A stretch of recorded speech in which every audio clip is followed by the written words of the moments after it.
A country in crisis. I'm your host, Steve Van Metre, and thanks for joining me today. And our lead story today, an economic crisis looms as alarming new data sparks concerns over a rapidly deteriorating global economy. Plus, we have a sponsor for today's show. You may remember Immix Biopharma. Well, they're back with some big news. They're stacking their board with some heavy hitters. We're going to show you why we think this could be the catalyst to send their stock 35% higher. For more information, stay tuned to the end of the show or check out the description or pinned comment for more information. Now let's head over to CNBC, where we picked today's story up with a headline: consumption soft even amid deep discounts during major China shopping festival. When we talk about a country in crisis, we have to start with China because things there are not going as planned. You remember hearing about how all the experts have been saying, look, the global economy is slowing down, but China, there's so much pent-up demand in China, it's going to pull the world out of the recession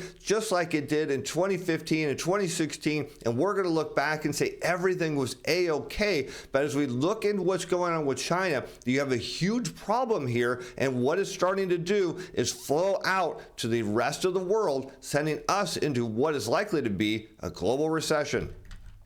Chinese merchants offered customers steep discounts during the 618th shopping festival, which ran on China's major shopping platforms from the end of May until the end of June 18th, in the hopes of shoring up sales amid a weaker than expected recovery in consumption. Now, you think about the U.S. here, it's only a matter of time before we start to hear that news too, because we have massive inventory overhangs here. We're seeing the economy slow. We're seeing confidence in the consumer fall, and all it's going to tell us is next thing you know, there's going to be aggressive price cuts that are going to lead to deflation.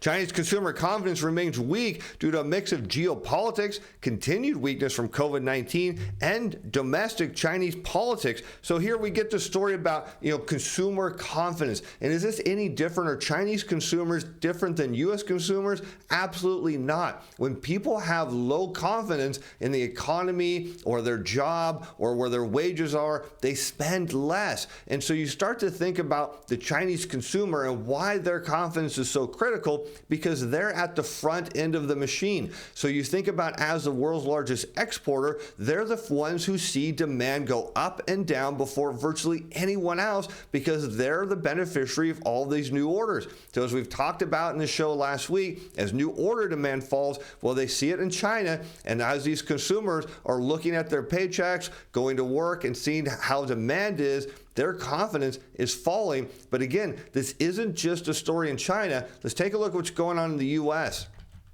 Here we can see the University of Michigan Consumer Sentiment Survey, this shown in blue, against advanced retail sales. This is shown in a year-over-year rate of change. And what this does is illustrate, everything we know, that as consumer confidence comes down, you see as the blue line comes down, well, what happens? Retail sales growth slows down. Here you can see it in the global financial crisis, confidence just fell off a cliff, and shortly thereafter, retail sales with a lag. Now, keep in mind, the government officials are looking at this and say, look, it didn't fall off right away, and then it went off a cliff. Here we can see it now. Consumer confidence was believed to have bottomed, and we kind of suggested that, hey, look, this thing is kind of a little bit noisy, and just because confidence builds doesn't mean it lasts. Sure enough, that means that retail sales headed lower, kind of validating exactly what we're seeing in China. They're a country who's facing a crisis because the rest of the world is in a crisis. Their domestic consumption just isn't strong enough to pull them up and the rest of the world with it. But what does that mean for inflation? Well, it means it's coming down. Here we can look at that consumer sentiment survey again from the University of Michigan. That's still in blue. Now we're going to overlay the consumer price index on a year-over-year rate of change, and you start to think of other factors that cause consumer confidence to fall. Well, one of those is inflation. So you see during periods of high inflation here, what has that marked by? Periods of low consumer confidence. Here you can see high inflation again. This in the early 90s. Consumer confidence comes down, and again, all this does is bring spending down down with it. You look at the global financial crisis. Here you can see again inflation up. You can see it going up kind of into the dot-com bubble. You see confidence down, and here you have it happen again. So clearly consumers do not like high inflation, particularly when their wages don't keep up with it. So this is a problem, not just a Chinese story, but a story around the entire world. But China is likely to be one of the first major countries to go down with the ship. As China economy gloom worsens with weak consumer spending data. Now, this just came out today. Domestic travel spending during the recent holiday for the Dragon Boat Festival was lower than pre-pandemic levels. Now, can you imagine that? Now we're talking about data worse than it was before the pandemic, which many people believe now is the baseline for the worst it can be, that it can't go below that. So here we're seeing this happen in China. The only question is, at what point in the U.S. do we start seeing data show that things are worse than they were before the pandemic? And here we can see home sales figures are below the level of previous years, while estimates for June car sales showed a drop from a year ago, so nothing looking too good there. The holiday tourism data pointing to a fading post-COVID recovery momentum for in-person services. Now, here in the U.S., what have we been hearing about? And this has kind of been spreading to the rest of the world, that, hey, nobody cares about manufacturing and goods anymore because they bought all of that during the pandemic. Now they want services and experiences, and the services economy for the once is going to lead the rest of the manufacturing sector up. Even though the data is very clear, we've got decades of data that shows when the manufacturing sector goes down, the services sector eventually follows with a lag. And here we're seeing in China, demand for services start to fall. The only question, we saw this in the preliminary ISM data or S&P Global data. Remember this, what did we see services sector data said? Slowing down. When this makes a material shift, watch out, it's coming to America. And here we can see the average spending per trip was about 16% lower than 2019, implying a weaker intention to spend or less purchasing power. Of course, we know that consumers love to spend. So what does this mean? They don't have the purchasing power because as we just showed you, inflation is too hot, at least here in the U.S. Guess what? It's the same problem all around the world right now. Is inflation's too high, confidence is low, and everybody's worried because their wages aren't keeping pace. As pent-up demand fades, remember we were hearing about how there's this massive pent-up demand coming out of the pandemic, and the risk of an economic double dip becomes more real in coming months. We expect in-person services consumption growth to weaken further. Absolutely correct. When people start to believe the economy is slowing down and perhaps their jobs are going to be affected or they're not going to get as many hours that they need, then you're in this period of high inflation. Their spending is going to go down, and right now is going to be focused on services because everyone bought a whole bunch of stuff during the pandemic. Now they don't need as much stuff. They want that experience of the services side, and well, that's the next shoe to drop. And you look toward Japan, validating what's going on in China as Japan's exports growth at the weakest pace since 2021. As here we see it again, demand slows. Exports of production gear for chips and other items fell 20% from a year ago. Get this, with those from China dropping 11%. So here you can see that demand from China following out to the rest of the world. That here happening in Japan, there are concerns that the U.S.-led effort to thwart China's ambition to make leading-edge semiconductors may disrupt trade in the sector. In July, Japan is set to implement its new export curbs, which officials say are not targeted at any specific nation. The issue here is there just isn't demand. But everyone's looking to say, well, it can't be demand. It has to be something else. It's got to be some political issue or some legal issue or who knows what. It can't be the fact demand is coming down because there's been so much hype that the global economy was going to see an unprecedented surge in demand well beyond what we saw during the last economic expansion. But what we're finding out now is all due to a massive amount of fiscal and monetary stimulus, particularly here in the U.S., that drove an unprecedented cycle of demand, and now it's crashing down. The trade report showed shipments to the U.S. rose 9.4%, adding more to the inventory problem we've got now compared to a year ago, suggesting the world's largest economy is now doing better than expected, while exports to Europe increased 16.6%. Shipments to China fell for the sixth straight month in May, dropping 3.4% and indicating a continued slowdown. So maybe there's just some hope that since China's slowing down, that the U.S. will continue its dominance, that perhaps Europe will turn around, come out of its recession, but we can make the case why right now things in the U.S. are not looking good. We're going to head over to Texas. Now, I want you to understand why Texas is critical here, because remember a couple weeks ago, we were looking at the initial claims data, and there was that big kind of surge that came on the report. And what was one of the states, if you remember, if you said it was Texas, you got it right, and things in Texas are telling us they're not getting any better. In fact, they're getting worse. Texas manufacturing output declines in June as selling prices edge down. This from, of course, the Texas Fed survey. Texas factory activity, get this, declined in June, according to business executives. This, again, Texas manufacturing outlook survey for the May report, now published today. Notably, a slight contraction in output. Again, this is not something you want to see in an expanding economy, because this is telling you the U.S. is slowing down, and that means all those exports to the U.S. that are coming in here are going to go into inventory and not move. Look at this. Other measures of manufacturing activity also indicated contraction in June. New orders index has been in negative territory for more than a year and continues to stay low. Capacity utilization, or what percentage of the factory is being utilized, edged down. Look at this. Business conditions continue to worsen in June. Company outlook indexes remain negative. Here we can see labor market measures suggest weaker employment growth and declining work hours, not good for consumption at all.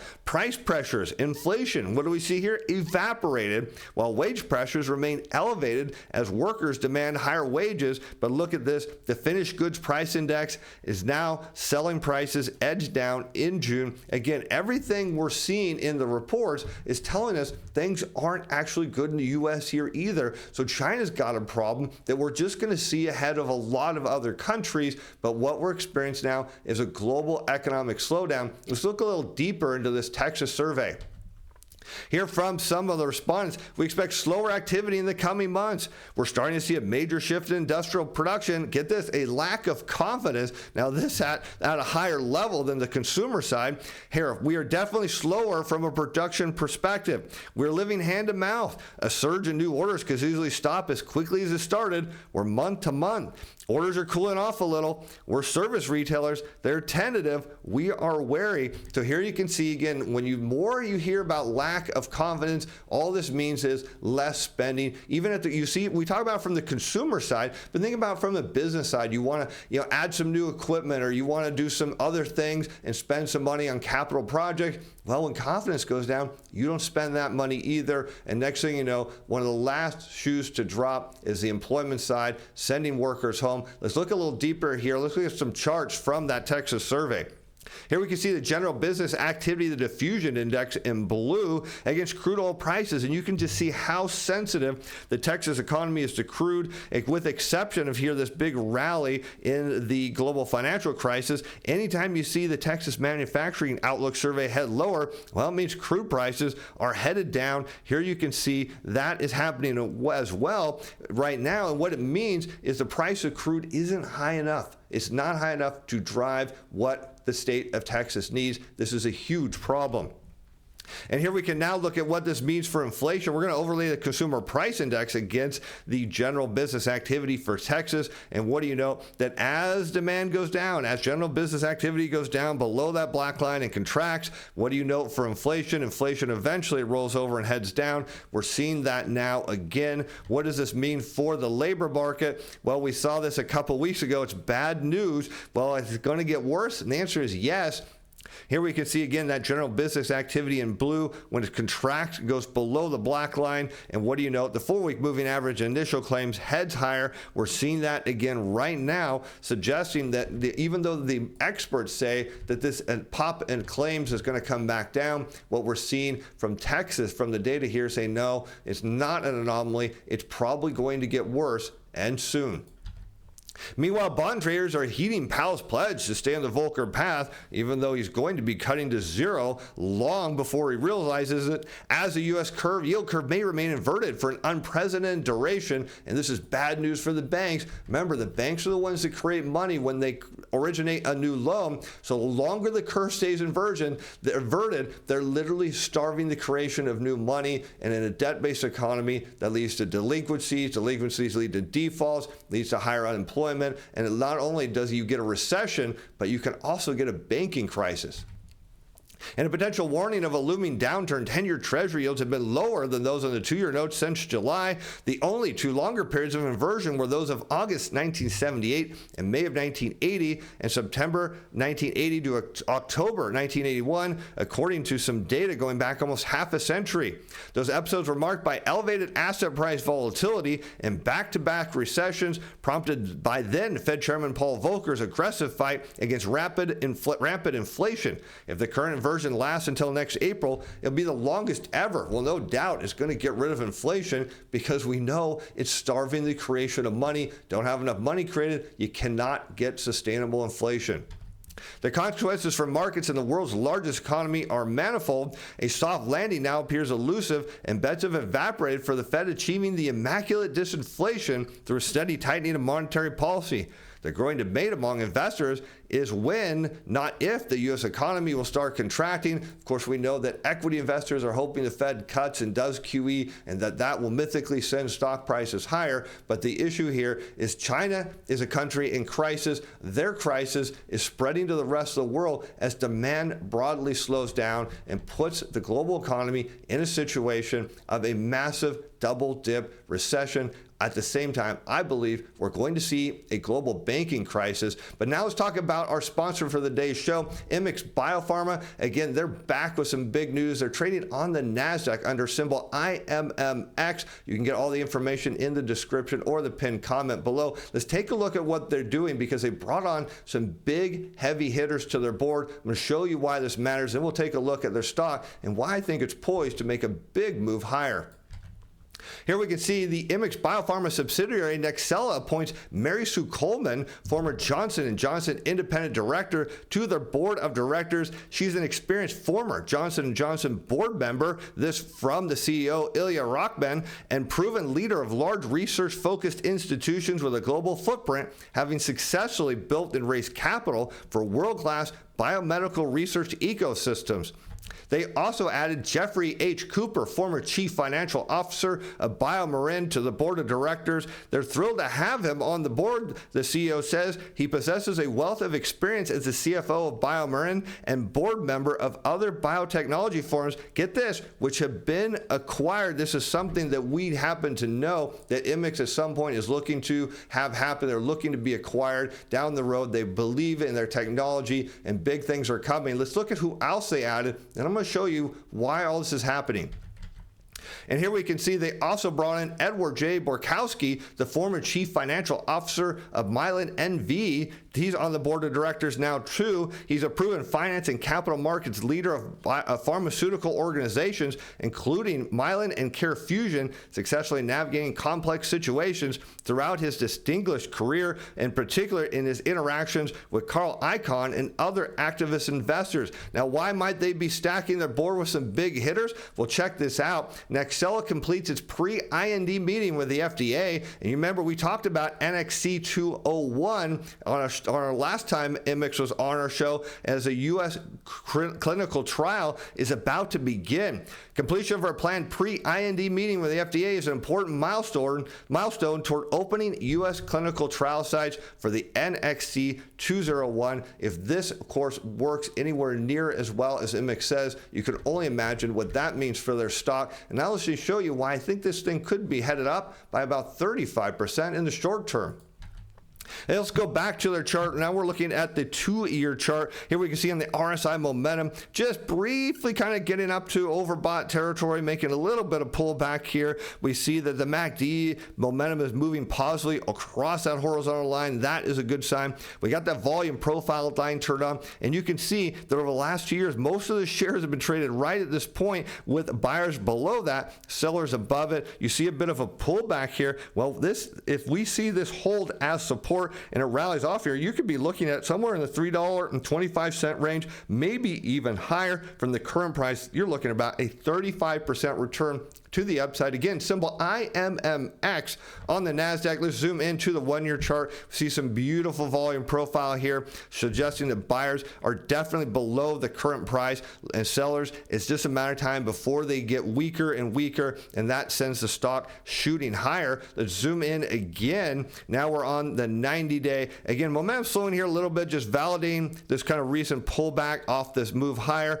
but notably again over the last 90 days, wonderful support below here. In fact, you've got support kind of right around the $2.25 range and down here at the $2 range, putting, of course, Immix stock, again, symbol IMMX, in a position we think could go a whole lot higher. But with any sponsor on our show, you're under no obligation to purchase their stock. Be sure to do your own research before placing any trades. And with that, I'm Steve Van Metre. Thanks for watching. Thanks for being fans. Bye now.